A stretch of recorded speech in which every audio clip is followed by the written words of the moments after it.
Hey guys, welcome to the Dream Machine.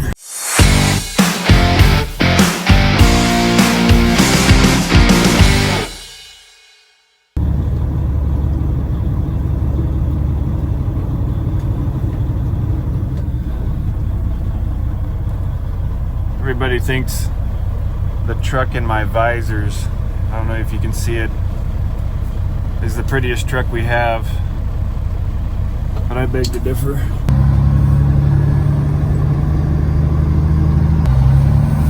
This truck here, it's the one that's paid the bills.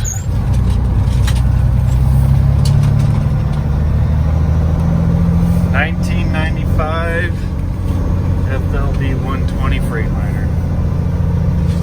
11.1 Detroit. 9-speed tranny.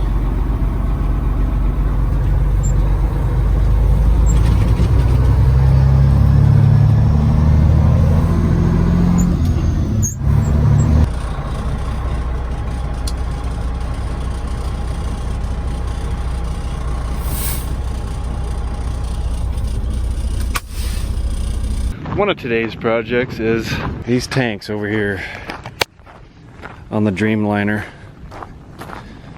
The plastic fell off the bumper the other day. Minor details. Now, we've had these tanks on here for a long time, and what this trailer is we use it to haul fertilizer or water to the sprayer or strip till units. But what we're doing is, these tanks have been here so long, the concern of them getting brittle is, we're starting to get worried about it, and because over time these guys will get brittle and they'll just break.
See, I keep getting interrupted by people pulling up and talking. I better keep my head on a swivel. Now, the reason why we're swapping out these tanks is just for the fact that they could be getting brittle, and we're going to replace them with two tanks, two black Enduraplast, I believe is what they're called, tanks. The only thing we're a little sad about it going to the black tanks is usually we were able to see the levels of these from far away in the field. You could see how much fertilizer left. The bonus of going to black tanks is when you dump water into them, they don't get that algae or just kind of buildup of crud over time from the sunlight beating on it. Because the problem with these is you can never get them completely drained. I don't know if you can see here, but it doesn't go to zero. You'll always get a little bit of water left over in here. And that algae, every year we'd have to pull these tanks, every year we'd have to pull these off, get inside there, clean that crap out, and go from there. So that's hopefully going to these rounder single 3,000 gallon black tanks will help us not have to do. Plus they should be able to, I think they're meant to drain completely out as well, so that'll be nice. But no, there's definitely nothing fancy. It's just a flatbed trailer. Be nice if it was a drop deck, be nice if it had all this stuff, but all that stuff costs money anyway, but it does the job. I use those we use cables with tighteners, threaded tighteners to put them down.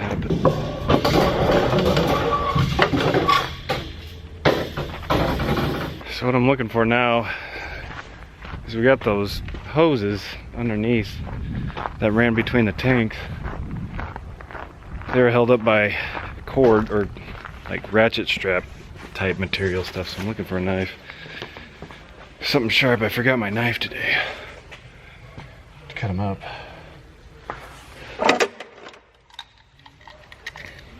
Let's do this.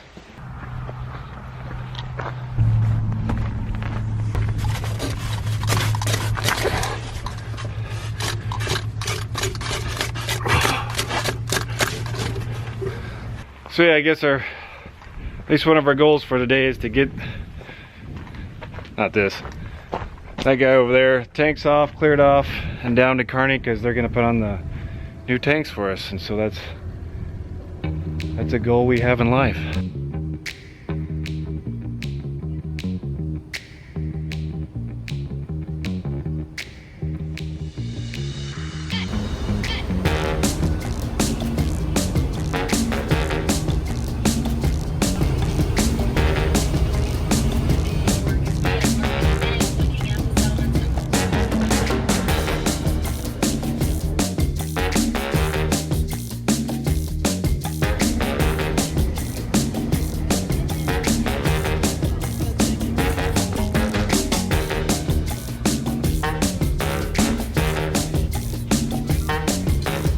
One of the things I ordered the other day was a couple of pumps. I'll show you here in a second, but we had our older 500-gallon tank. We have a 1,000 and a 500-gallon fuel barrel, that portable fuel barrel that we pull around. The 500 we haven't really been using a lot lately. Dad uses it more for the cattle operation to fill some of that stuff up. But no, the motor went bad on that one, so instead of putting another expensive kind of 2-inch motorized pump on it, we decided to maybe go back with a 12-volt pump. And so I got this guy we're gonna put in on someday, whenever that is, but it actually comes with the filter and everything. Also, we got a gas barrel that we need to put one on as well, but instead of using 12 volt, it sits by a 110 outlet all the time. And so instead of having to make sure you plug in the battery all the time, since it's next to a plug-in outlet, I figured, well, we might as well put a 110 pump on it anyway. So got the planter mostly done. Everything's pretty much back together. It's got new True V's, put new brushes in it. Could take this apart. This is kind of how this works. But the bowls aren't in there, the ones that collect the seed, but I did put new brushes in it. So all these got new brushes.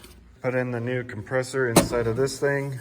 So most of it should be ready to go. Another thing I did was put the air sensor, the vacuum sensor on this one. I think it went on this one. Heck, I can't remember. Yep, it's over. That's what controls this fan, your vacuum up here. Now, my brother stated the other day that his fan probably needs rebuilt. And usually what it is the impeller inside there goes bad. I had to rebuild this one in the field last year. I get my GoPro. So what we're gonna do on his is the main two pieces I bought for his planter that we'll rebuild. I think it's right here, hold on. Okay, here's the impeller. That's what goes inside there. And then over here is the housing of it. So those two big things usually fix most of the problems. That's what it was on mine anyway. They used to start getting old and vibrating there. Once that impeller starts, mine actually started rubbing around the outside edge, but it makes a lot of revolutions.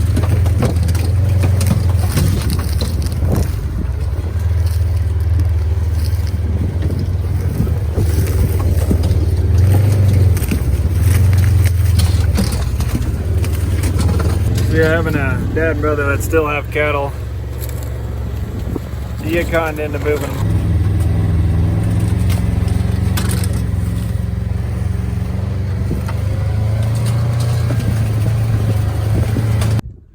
So what we usually do is my dad's got a bale processor, which is a thing that grinds up bales, and he'll go along.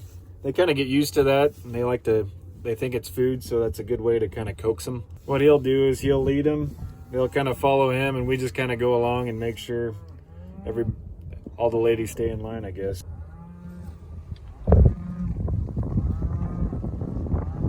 Just kind of waiting to get set up here. Tom's coming on his four-wheeler over there. Boss!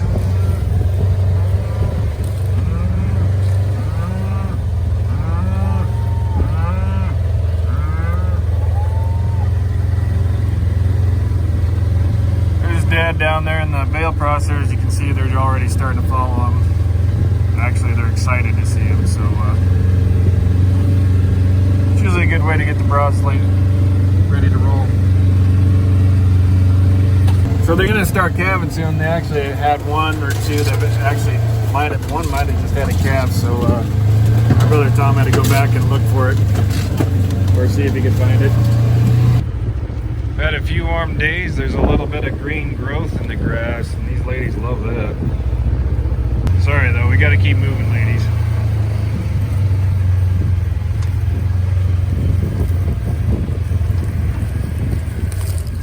Lead her off. Hey now. Hey now.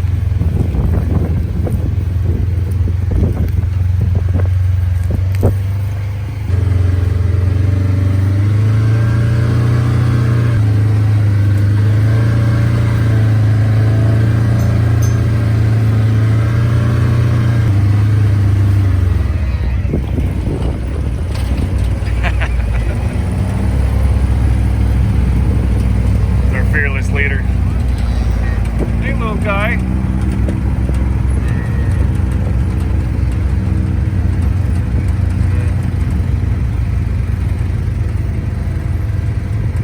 My job is to make sure they make it into that pasture okay.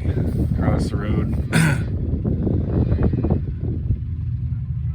Then they should be fine from there.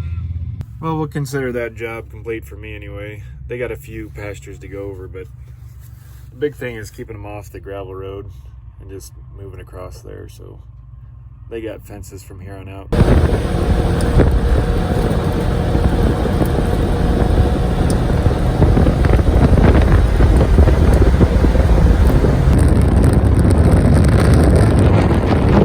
So the Ranger was courtesy of Uncle Mike. But that'll be our secret. I don't know if he'll know about it yet. If he asks, I'll try to play the cute nephew card still. So we got our tank trailer back, and they got the tanks put on it, and it's pretty much set up. The only thing we got to do is a couple things ourselves, is kind of make some railings to kind of keep the cage tanks in place. But here it is. It's nothing fancy. The tanks are fancy, but like our trailer's nothing fancy. That's kind of what I mean. But what these tanks will allow us to do is to have more space on this flatbed trailer for more cage tank, because if you can kind of see, there's a line, maybe you can't see, but these are where our yellow tanks came to. Well, we're getting a few extra feet to kind of help them out. So and the reason why we go with the black tanks is because it don't let the sunlight in to get algae and stuff inside there. Plus these will empty out better than our yellow tanks, and we just added this eductor on it so we can mix our chemicals and stuff up there. It'll be able to clean itself out instead of having to do it on the sprayer that sits here. So whoever's driving the truck around with water could be mixing these things while the sprayer guys is waiting. Then you could just open that valve there and put it into the sprayer without having to wait for anything. So that's kind of what we're trying to do anyway. We put an extra fill here just in case if we're filling there and they're we'll use this for fertilizer too. So sorry if the wind's bad, but so say we're filling with fertilizer there with the tractor, the tender trucks from the fertilizer outfit will be able to fill while we're filling at the same time. So that's something we wanted to do, because the old setup didn't work that way. So but now we need to build some sideboards, some kind of something or other to keep the tanks in, and jugs and all that jazz, I guess. So yeah, with it being windy and a little bit warmer, things are starting to dry out a bit, well enough that they're out there actually starting to work on some dirt work and things like that, trying to get the fields ready. We got quite a bit of dirt work to do yet, so it'll be a while, and then we still got pivot tracks to fill and all that stuff to get done before we start our regular field work. And so I'll keep you up to date on stuff like that every once in a while here. And yeah, thanks for stopping in, and thanks for kind of bouncing around on this video with me, and we'll catch you on the next one, guys. Thank you very much.